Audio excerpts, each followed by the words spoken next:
Hello বন্ধুরা, আজকের ভিডিওতে আমরা দেখে নেব ইনকাম ট্যাক্সের কি স্ল্যাব অ্যান্ড রেট আছে নিউ ট্যাক্স রিজিমের ক্ষেত্রে financial year 2025-26 or assessment year 26-27-এ। চলুন তাহলে ভিডিওটি শুরু করা যাক। নিউ ট্যাক্স রিজিমের ক্ষেত্রে financial year 2025-26 or assessment year 26-27-এ যদি কোনো ব্যক্তির taxable income up to 4 lakh টাকা পর্যন্ত থাকে তাহলে তাকে কোনো ট্যাক্স দিতে হবে না। মানে আপ টু 4 লাখ টাকা পর্যন্ত তাহলে ট্যাক্স রেট হচ্ছে 0। এখন যদি কোনো ব্যক্তির ইনকাম 4 লাখ টাকার বেশি থাকে তাহলে কি হবে? তাহলে 4 লাখ 1 থেকে 8 লাখ টাকা পর্যন্ত তার যদি ইনকাম থাকে তাহলে সেই স্ল্যাবের ইনকামের উপর 5% ট্যাক্স দিতে হবে। তাহলে প্রথম 4 লাখ টাকা পর্যন্ত তার কোনো ট্যাক্স দিতে হচ্ছে না। তার 4 লাখ টাকার উপরে যে ইনকামটা হবে আপ টু 8 লাখ টাকা পর্যন্ত তাকে 5% ট্যাক্স দিতে হবে। 8 লাখ টাকার উপরেই যদি ইনকাম থাকে তাহলে 8 লাখ 1 থেকে 12 লাখ টাকা পর্যন্ত এই ইনকাম স্ল্যাবের উপর তাকে 10% ট্যাক্স দিতে হবে।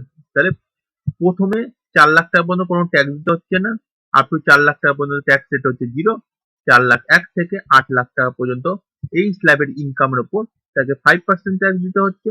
আর 4 লাখ 8 লাখ 1 থেকে 12 লাখ টাকা পর্যন্ত এই স্ল্যাবের ইনকামের উপর তাকে 10% ট্যাক্স দিতে হচ্ছে। আর আর যদি ইনকাম 12 লাখ টাকা বেশি হয়ে থাকে তাহলে 12 লাখ 1 থেকে 16 লাখ টাকা পর্যন্ত এই স্ল্যাবের ইনকামের উপর তাকে 15% ট্যাক্স দিতে হচ্ছে।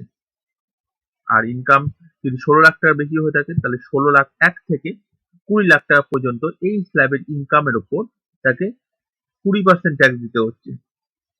আর যদি ইনকাম 20 লাখ টাকারও বেশি হয় তাহলে সেক্ষেত্রে 20 লাখ 1 থেকে 24 লাখ টাকা এই স্ল্যাবের ইনকামের উপর তাকে 25% ট্যাক্স দিতে হচ্ছে। আর ইনকাম যদি 24 লাখ টাকা বেশি হয়ে থাকে তাহলে যে 24 লাখ টাকা বেশি যেই ইনকাম হবে তার উপর 30% ট্যাক্স দিতে হবে। ধরে নিচ্ছি আমি ইনকাম 25 লাখ টাকা, তাহলে 25 লাখ মাইনাস 24 লাখ এই 1 লাখ টাকার উপর তাকে 30% ট্যাক্স দিতে হবে। মানে 24 লাখ টাকার উপরে যতটা ইনকাম হবে তারপর 30% ট্যাক্স দিতে হবে।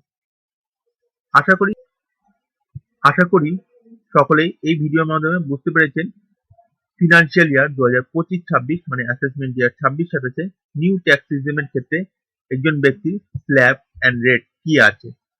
ধন্যবাদ।